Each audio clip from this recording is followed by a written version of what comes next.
Due to mature subject matter, viewer discretion is advised. The toughest criminals in Wyoming are rapidly filling the state's only maximum security prison. This isn't reality TV. You are one step in hell, man. And the prison is having trouble keeping officers on staff. They come and go real fast. It's a revolving door. Some of them only last a couple weeks and they're gone. Now, a team of new recruits will be thrown into the fire to face the problems and the inmates at Wyoming State Penitentiary.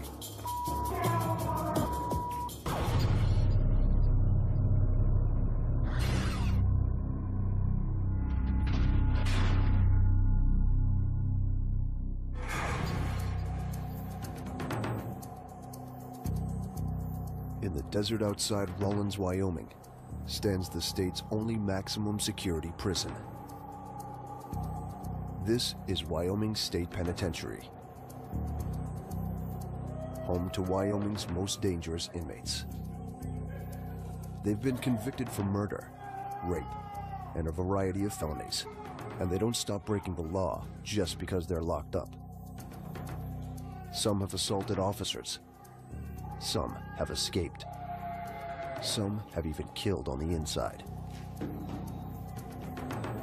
Keeping convicts like these under control takes an army of top-notch officers. But WSP is chronically and dangerously understaffed.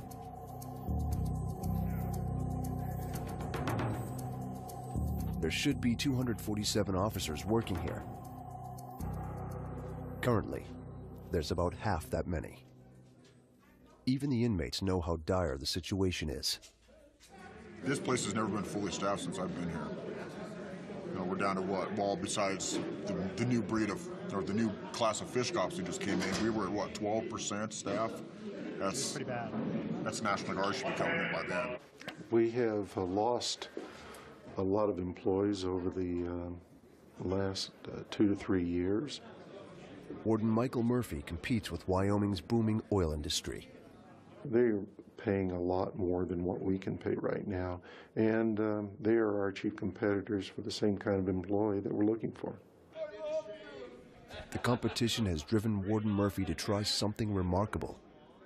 To find new officers, the prison has gone recruiting in states rife with unemployment. We go to where people seem to need the jobs, and we advertise, we recruit.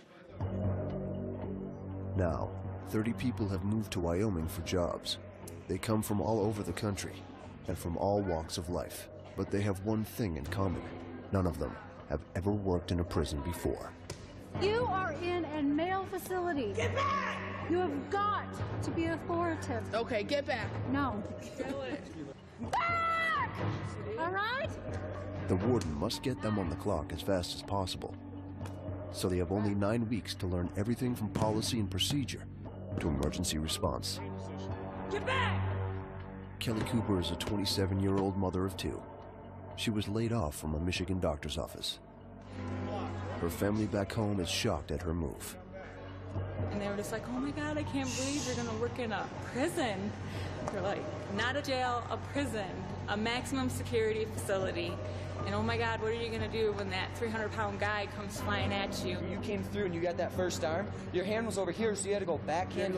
I'd go across the neck, right there, and just stun him. Travis De Palma just graduated from college with a degree in criminal justice.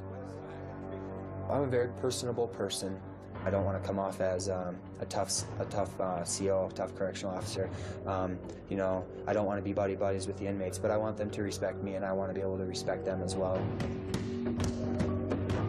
Brian Moyer is a 52-year-old ex-Marine who worked in Michigan before the economy forced him west. It's steady. You don't have to worry about the economy. People have been committing criminal acts from the beginning of time, and there's always going to be a need and a place to incarcerate them. I'm going to get control, and then I'm just simply going to roll the bammer out. An essential part of training for the new recruits is defensive tactics, distraction techniques, to gain the upper hand in a struggle. Okay, that'll work. Proper use of restraints to ensure the officer is always in control. Now you don't let her go. And non-lethal force as a way to subdue inmates quickly and effectively. Don't fight that girl. It's crucial they master all the procedures. It only takes a moment for an inmate to lash out. Some of the inmates that surround Kelly have done horrible things. James Wiley's been incarcerated since 1990 for killing his family. When I was 15, I killed my 3 brothers and my stepmom, and I burned the house down. And so then I got 4 life sentences and 18 to 20. I actually, you know, it was like going big game hunting, I guess, in one sense. I mean, it wasn't hard to pull the trigger at all. I knew what I was doing, and I was stone cold. My thought was to kill, and to kill as fast as I could. After shooting his stepmother, Wiley killed his brothers. I remember him just leaning forward and just being at peace. And I actually felt good that I thought I had done right. Like, he's no more suffering, and it gave me elation that he was no longer suffering. You know, he totally loved me, and I didn't know he loved me at the time. You know, I wasn't worthy. I didn't know any of that. I was nothing but a machine, just, ugh. At the time, Wiley says he believed killing his family was in their best interest. I was actually convinced myself that if I did something massive bad or something, that it'd make all the other things go away, and that didn't help either. So I was pretty confused as a kid, and I reached out in a lot of desperation, and I did bad things, you know. I took them away. Wiley is just one of 600 inmates the new recruits must watch. And every month, 60 more inmates arrive. To try to keep down those numbers of new admissions, WSP participates in a special program. He's got some jewelry, earrings. In a quiet part of the prison, 3 murderers meet with program counselors to discuss some troubled teens who could be headed to prison. He also says that he hears voices. He thinks they're the devil, and the devil tells him to do things or have graphic thoughts. The InReach Outreach program has been putting criminals face to face with at-risk youth since 1982. He's the toughest because he comes from a long line of family-affiliated gang members. One of those convicts is Martin Gabriel. Gabriel was sentenced to life for shooting his wife's lover in a jealous rage. I wasn't a gangster. I wasn't a street warrior. I wasn't involved in drugs.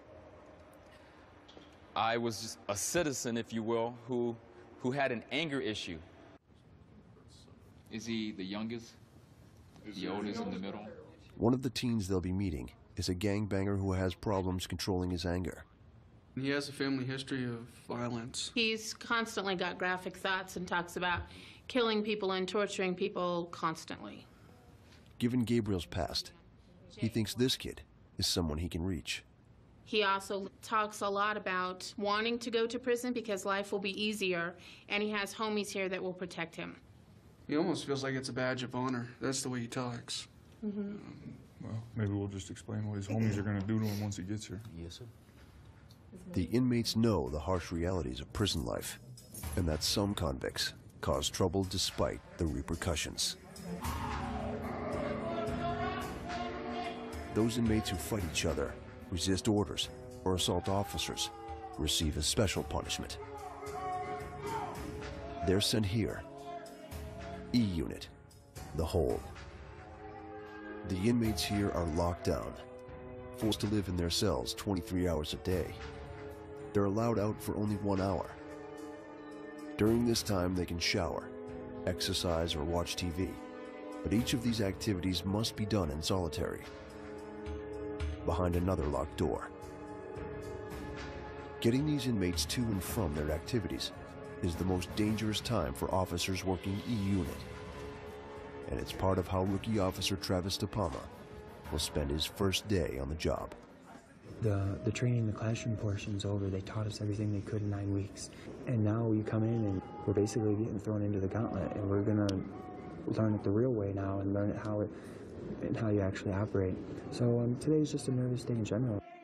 It's a considerable change for Travis, whose only previous job experience was working at a department store. It's still the same thing. Department store, you're given a task, and you got to help people look for what they need and help them find it. Here your tasks are just a little different. So in terms of the work difference, here I'm working in a prison, but I'm still dealing with people, so. Chow time. But the person Travis will be dealing with next isn't a customer. He's a hardened criminal who has a reputation for being volatile. On the outside, he murdered a man with a screwdriver. Now Travis will have to face him on his own turf. Before the cell door is even opened, an officer handcuffs the inmate, then covers the lock so the inmate can't pick it. A lower trap door allows the officer to shackle the inmate with leg irons. Only after these precautions are taken will they open the door. 204! The inmate knows Travis is new and inexperienced. But Travis must secure one last restraint, a belly chain that attaches to the cuffs.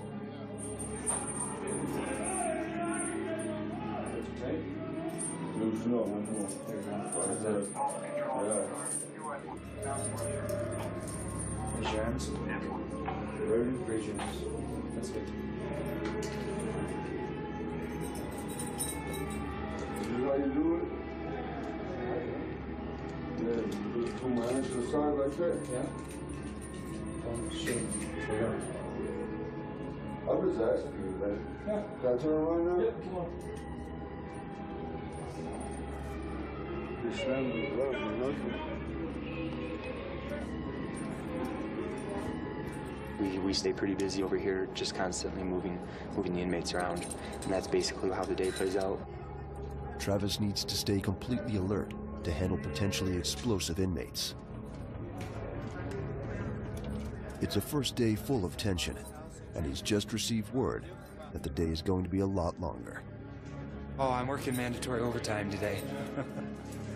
So, well, we have an overtime list, and if it's short, then you have to work mandatory overtime. So that's what I'm working, 4 extra hours at least. So. Mandatory overtime may be a temporary solution to the officer shortage at the pen.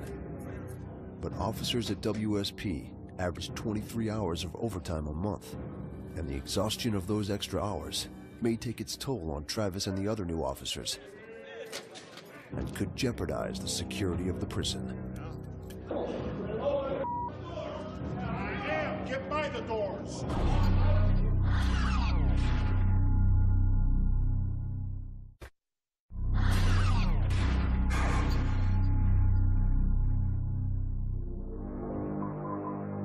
Wyoming State Penitentiary is reserved for the worst criminals in the state. New inmates arrive each week, ready to do hard time. And every week, at least one of those inmates is 20 years old or younger. Right here. Line up. Facing me. The outreach program is hoping to change that. Martin Gabriel and the other inmates are going to reveal the truth about life behind bars. These delinquent teenagers are here under court orders. The information they're about to get is stuff outsiders rarely hear. First things first, the fun part's over. All right? Staff talked to you for the first part. Now it's us. If this is where you want to come, keep it up. I don't give a Something funny? Why you laughing? Don't look to him to help. What's he gonna do? From the moment the kids enter, the inmates bombard them with hardcore facts of prison life. This is a place of pain. Mental, emotional, physical pain. Don't forget those words. Pain. You remember those words for the rest of your life. This is the exclusive club of criminals. Justin Sincock broke into a stranger's home looking for money to support his meth habit. Instead, he found a gun and ended up shooting a mother of 2 when she came home. He's here for life. What are you gonna learn the first week you're in prison? You wanna know what you're gonna learn at least within the first week? How you stack up against some of the tougher guys in here. Beyond the threat of physical violence, some studies indicate that at least 13% of inmates are raped or sexually assaulted in prison. Catch it? If they don't beat that, they're gonna beat that. You catch that? Yeah. Huh? I notice you're done smiling. Now that they have the kids' attention, Gabriel turns to the angry young gangbanger. He doesn't mince words. It ain't no joke in here with the homies. Because by themselves, they're crying like You understand that? Yes. Gabriel knows the best way to keep him out of prison is to give him a taste of it now. What are you, a wannabe gangster? No. A wannabe tough guy? You know, when people cross me wrong and disrespect me, I toss them the up, man. I toss them the up and slam them down to the ground and beat the out of them. And then the inmates may sound dangerous, but they're chosen by the coordinator based on their desire to redeem themselves. This is why we do this, to talk to you guys about the foot that's not in prison. You coming to prison. It's a choice you're going to make today, believe it, because today is where it starts or stops, one or the other. Coming to prison?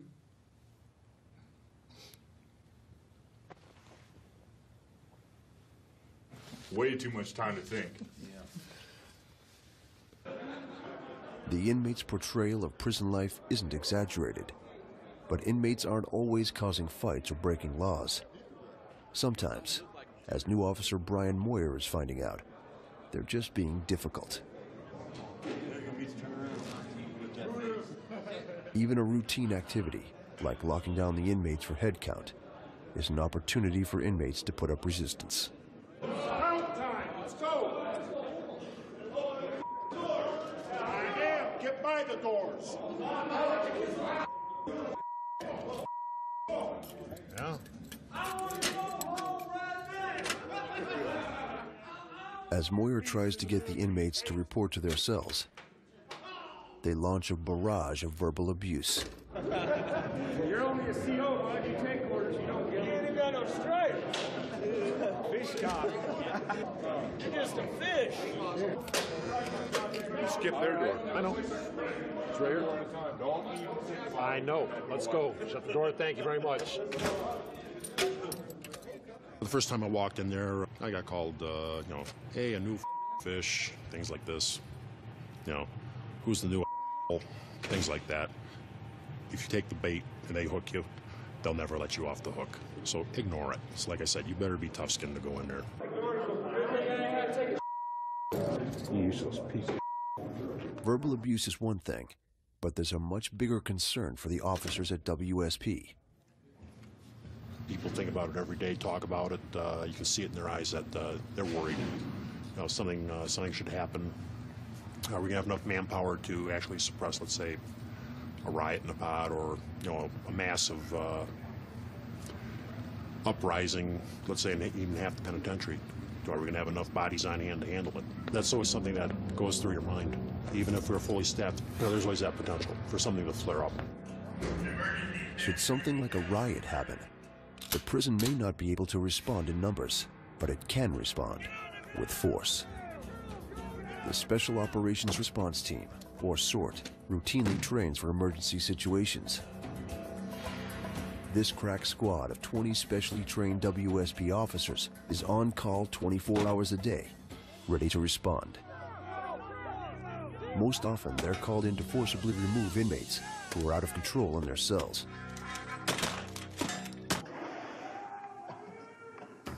On a Wednesday morning in E-Unit, an inmate has covered his cell door window with a towel. Take the towel out of the door and jump up now. Take the towel down or ISPA will be used, you understand? ISPA. Inside, he could be doing anything. Hanging himself, abusing an inmate, making weapons, digging a tunnel. When he refuses to comply with orders, SORT fills his cell with pepper spray, or ISPRA, to force him to his knees.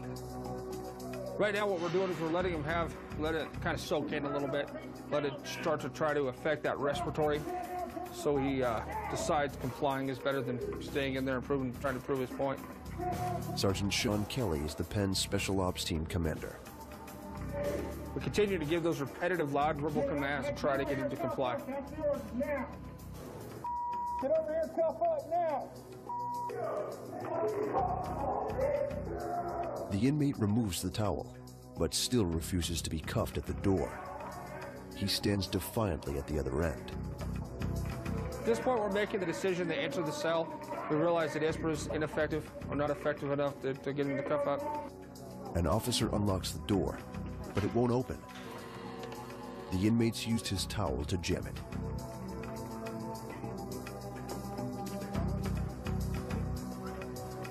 Without knowing what else he might have done to booby-trap the cell, the team forces the door open and rushes in. Fortunately, there are no other surprises. They're putting restraints on his arms, on his hands, behind his back. It's safer for the individual, and it's safer for us to have more people in there to control the inmate. We don't want anybody to get hurt.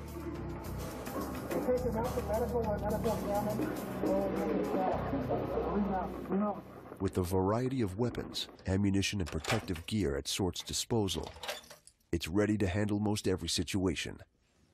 And here's our long gun cage.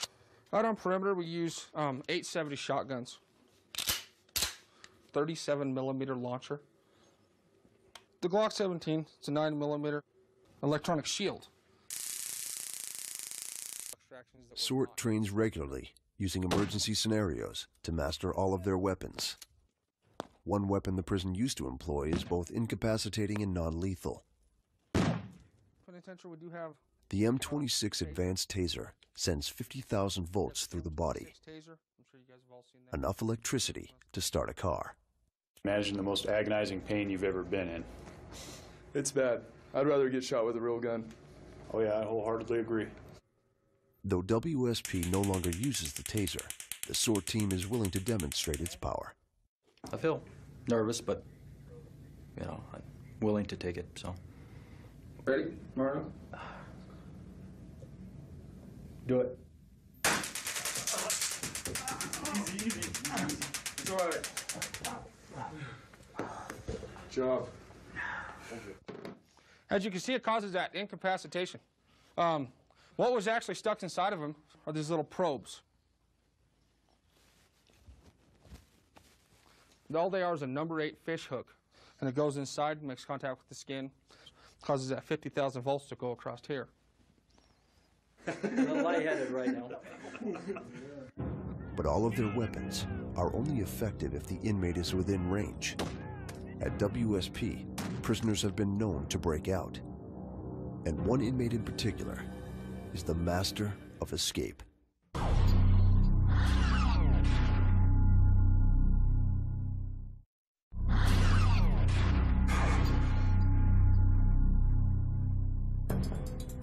At Wyoming State Penitentiary, the officers are on high alert, watching for any sign that the prisoners could go off.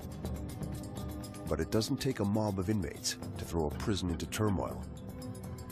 Sometimes it takes just one. Before I even came to prison, I always kind of knew I was going to escape. I just had it in my heart. I was like, I'm going to get out, you know?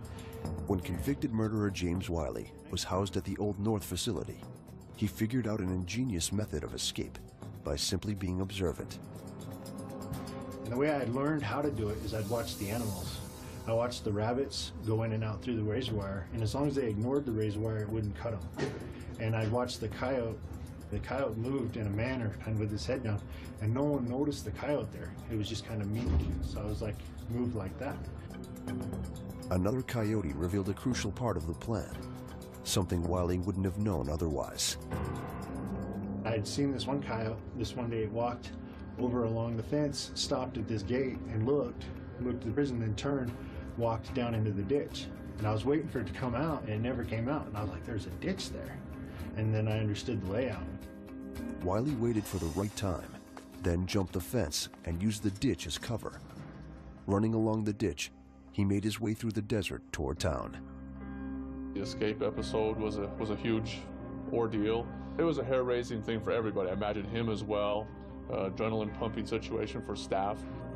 In the end, a friend turned him in, but only after he had 4 days of freedom. I will probably never escape again. I promised the warden and other people that this is my home. I give them timelines. I'm like, I won't escape for the next 4 years guaranteed, because I don't want to stay forever, but... Do you think somebody could escape from this prison now? It's quite easily. I could get out of it in 2 minutes, to be honest with you. Wiley may think he could escape again, but it'd be a lot tougher from the new facility. A pressure-sensitive fence now surrounds the prison. Should anyone try to scale it, alarms sound at central control, pinpointing the exact location of the attempted breach.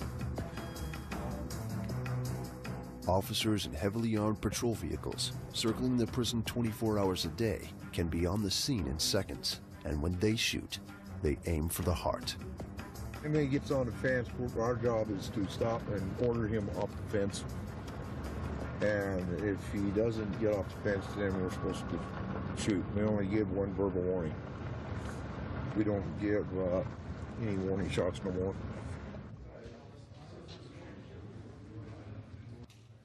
Working the floor of B Unit, Kelly Cooper quickly becomes the center of attention in the pod. Kelly has to be careful. If she gets too comfortable with the inmates, she might drop her guard. And officers who aren't vigilant could be a danger to themselves and the prison.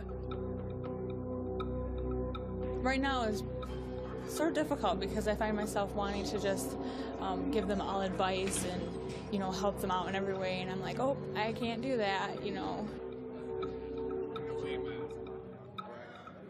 In A Unit, the inmates are testing new officer Travis De Palma in a different way, by keeping him hopping.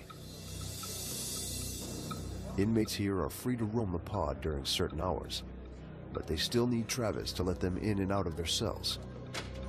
When they know you're busy, that's when they try to get to you. They try to run you, and they try to wear you down, because then by 2 o'clock you're so exhausted, you just don't care anymore.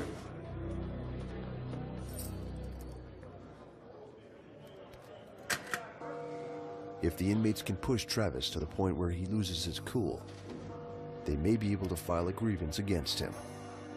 We get inmates constantly in your face every day, constantly yelling at you about this, yelling at you about that. And it gets old after a while. I mean, I've been here, 2 weeks now, and it's getting old. Travis is still learning how to deal with the inmates after 2 weeks. The inmates had a fix on him after the first day.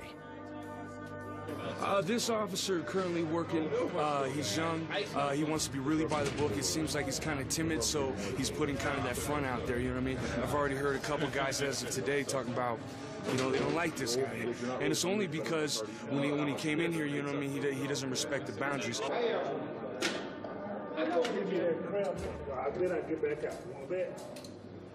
He just doesn't really know how to deal with us yet and whatnot, and so he just goes by the book, you know. New officers go by the book.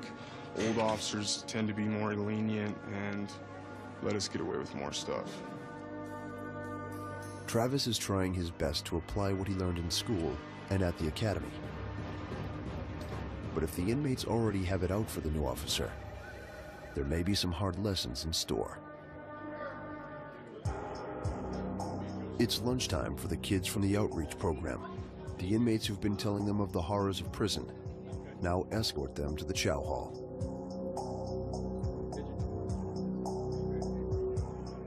Prisoners relish any variation from the routine, and to these inmates, a group of teenage boys provides a chance to act up.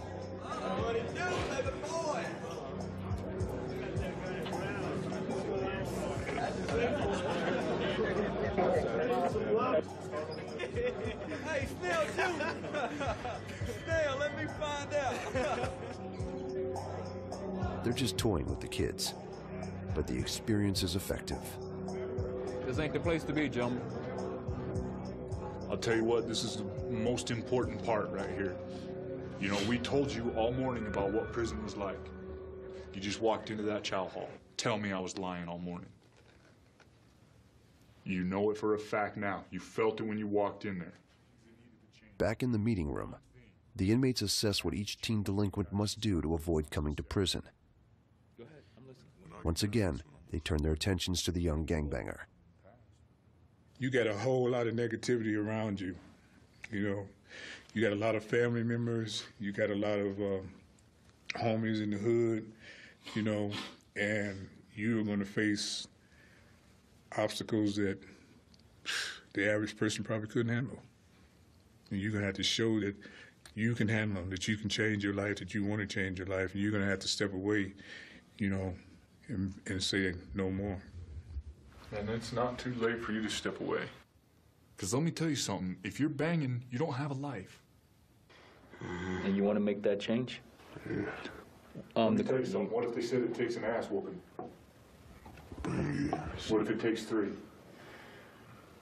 Bring it, I guess. No, not I guess. Bring it then. There you go. Though the odds seem stacked against this young man, the program succeeds in keeping over 90% of participants out of prison.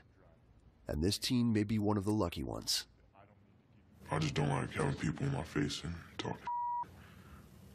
I didn't realize that they weren't talking. They were trying to help me, telling me that this place is up. I want to change now. After being in here and checking this place out, I never thought it'd be like this. The group has painted a frightening and dangerous portrait of prison and convicts. And the truth is, the inmates could explode at any moment. Over in B Unit, the new officer Brian Moyer is learning to spot the signals that an inmate is about to go off. Basically, it comes down to a sixth sense. You just watch the body language, watch his eyes, watch his hands, listen to his voice. If it starts to go up and get louder, those are basically the warning signs. The inmate Brian's escorting has just had an argument with his caseworker, and now he's agitated. The officers lead him to his cell, but before they can open the door, something sets him off. The incident is escalating, and in this moment, Brian has to decide how he's going to react.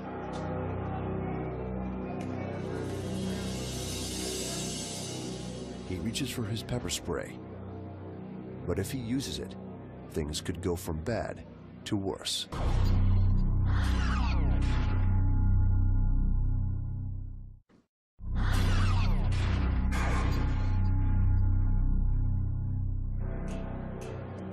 Brian's been on the job for only 2 weeks, and already he faces a crucial decision. An inmate seems to be getting out of control, and Brian must decide how to handle it. The rest of the inmates in B Unit watch to see what he'll do. That one individual came very, very close to getting pepper spray because I had my pepper spray out, the OC spray out. He didn't know it though.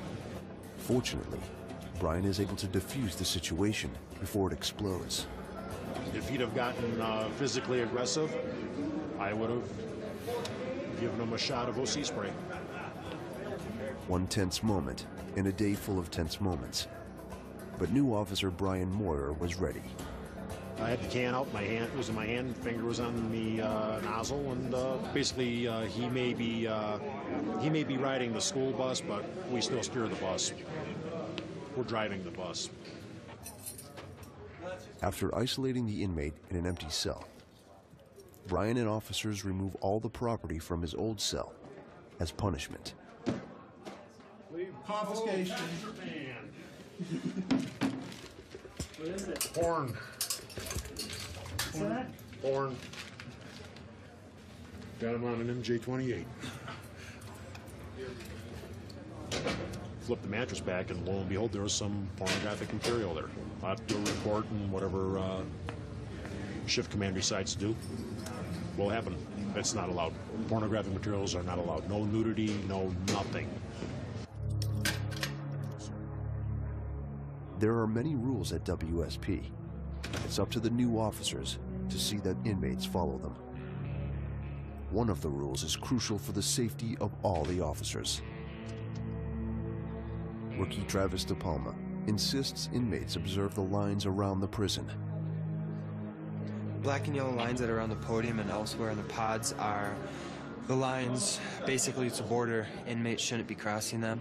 So if they come up to talk to you, they'd have to stand back. You have a reactionary gap, a comfort zone that is comfortable for you, and that's different for everyone. I know officers that can get pretty close with inmates. I prefer if they stay back a few feet. It gives me time to react if anything happens. So if an inmate crosses that line, or even if I'm out there and they just come up too close, I ask them to stay back. But not everyone follows the rules, as Travis finds out. He was opening a cell door for an inmate when a seemingly small incident began to spin out of control. He wanted to get in, so I went to lock him down. He stuck his foot in the door and tried to prevent me from closing it. I told him to take his foot away. Some words were exchanged, and I let it go. Came back downstairs. This happened on the upper tier. I came back downstairs and went over by my podium, and he came up and got pretty much right in my face.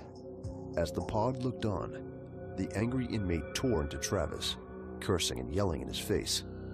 Finally, I had enough, and I'm not going to stand there and take that. So I told him to lock down now. And so I locked him down. I put him on a temporary restrictive order and filled out all the paperwork, and he's still locked down as of right now. For an officer who was initially concerned about being too tough on inmates, Travis didn't hesitate to stand up when he felt it was necessary. And his actions sent a clear message throughout the pod. I'm actually glad that I locked him down, because the guys in those pods now know that I'm not gonna stand there and take that. They know that I'm not gonna let them get up in my face, yell and cuss at me, and not obey the orders when I tell them to lower their voice and step back. I'm not gonna stand here and take that. That's not what I'm hired on for. So I'm not gonna stand there and take it. During a routine head count in A Unit, new officer Kelly Cooper faces her own trial with an inmate. While she's trying to herd the inmates into their cells, one inmate refuses to get off the payphone. After telling him twice, Kelly calls for help.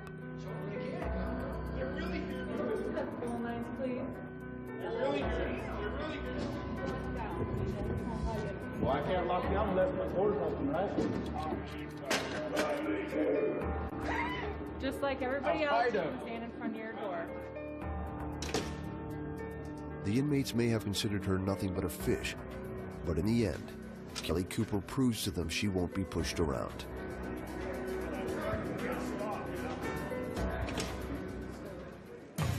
The new recruits have been on the job for 2 weeks. In that time, they've risen to meet the challenges of a difficult and sometimes dangerous job. Soon another group of recruits will be in training at the penitentiary. They'll come from different backgrounds and different parts of the country. And together, they'll learn everything the academy has to teach them.